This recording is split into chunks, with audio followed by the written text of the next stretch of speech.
Hello everyone, আমি মৌসুমি। আজকে ছিল শ্রাবণ মাসের শেষ সোমবার। তো শেষ সোমবার মানে বুঝতেই পারছো, মনে একটা অন্যরকম ফিলিংস। তো আজকে শিব ঠাকুরকে খুব সুন্দর করে পুজো দিয়েছি, তার সাথে মেয়েও দিয়েছে।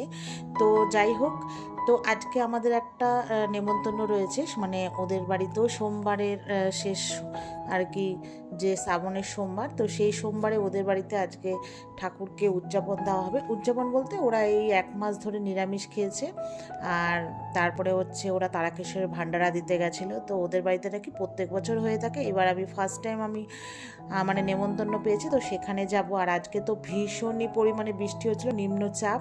তো সেই কারণে পুরো সকাল থেকে এত বৃষ্টি হয়েছে, তো মানে ভাবতেই পারিনি যে যাব, মানে যেতে পারবো আর কি। তো সেই কারণে তো যাই হোক ওয়েট করছিলাম। তো 4টের দিকে একটু বৃষ্টি কমেছে, তো আমি আর মেয়ে চলে এসেছি ওদের বাড়িতে। আমার বাড়ি থেকে বেশি না, 10 মিনিটের দূরত্ব। তো আমি ওর সাথেই পড়াশোনা করে আর কি।